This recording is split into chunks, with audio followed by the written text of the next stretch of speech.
Greece's new leaders on February 2 embarked on a diplomatic campaign to win backing for a renegotiation of a €240 billion, $270 billion, bailout, winning support from US President Barack Obama but a stark warning from Britain. On a European charm offensive in the face of German opposition, Finance Minister Yanis Varoufakis met his British counterpart George Osborne in London, while Prime Minister Alexis Tsipras held talks in Cyprus. Greek stocks, which have been volatile since the January 25 election won by Tsipras's left-wing Syriza party, jumped more than 5% after Obama warned that imposing austerity on Greece could backfire on its creditors. "You cannot keep on squeezing countries that are in the midst of depression," Obama told CNN. "At some point, there has to be a growth strategy in order for them to pay off their debts to eliminate some of their deficits." Obama said the Greek economy was in dire need of reform but warned that drastic changes were tough to implement in a struggling economy. A source traveling with Finance Minister Varoufakis said the whole government was very happy to hear Obama's comments in the face of hardening rhetoric from austerity proponents.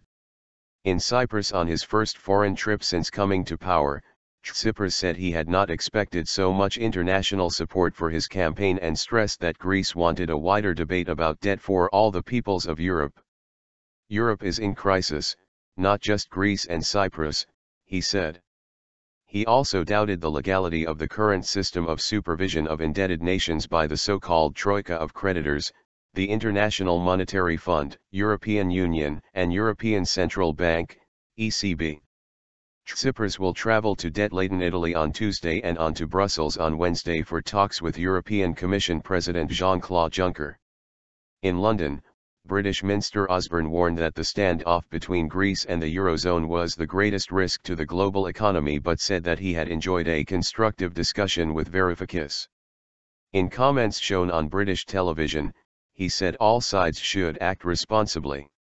The Greek government source said Varoufakis was delighted following the talks, adding, "Having a key ally like Britain in the EU is a major asset." The Greek minister was later to meet with around 100 figures from London's financial sector, including investors and bankers exposed to Greek debt. "We are very open to investment," stressed the source, who insisted that Greek debt would be serviced on terms that will have no detrimental effect on private bondholders. Varoufakis said Sunday that Greece did not want a promised loan tranche of €7.2 billion, saying it would just add more debt to the pile. Setting out a timetable for a revised debt deal, which has met strong German opposition, Varoufakis said that if Athens had until the end of the month to come up with detailed proposals, it could reach an agreement with international partners 6 weeks later. Tsipras has tried to calm nerves by saying he did not intend to renege on commitments to the EU and IMF. "It has never been our intention to act unilaterally on Greek debt," Tsipras said in a statement to Bloomberg News. "But the country needs time to breathe and create our own medium-term recovery program." Varoufakis told reporters in Paris on Sunday that he also wanted to visit Germany, which has shouldered the bulk of Greece's loans. "It is essential that we meet," Varoufakis said, referring to German Finance Minister Wolfgang Schäuble. German Chancellor Angela Merkel said Monday she wanted friendly relations with the new Greek government, which doesn't preclude likely tough talks. Merkel on Saturday had ruled out fresh debt relief, however, telling the Hamburger Abendblatt Daily, "There has already been voluntary debt forgiveness by private creditors, banks have already slashed billions from Greece's debt." Greece's Deputy Prime Minister Yanis Varoufakis insisted late Sunday that Athens could still reach a political agreement with the ECB, satisfying the central bank's demands for reform and maintaining liquidity to Greece's hard-hit lenders. Despite a restructuring in 2012, Greece is still lumbered with debts of more than €315 billion, upwards of 175% of gross domestic product, GDP, an EU record. But in its first week in power, the government scrapped the privatization of Greece's two main ports and the state power company and announced a major increase in the minimum wage.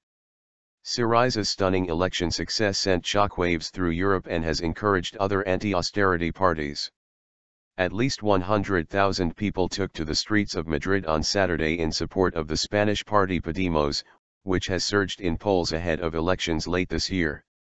But Spain's budget minister Cristobal Montoro on Monday rejected any notion of the EU changing the rules over Greece's bailout, noting that Spain had respected similar austerity imposed by international creditors.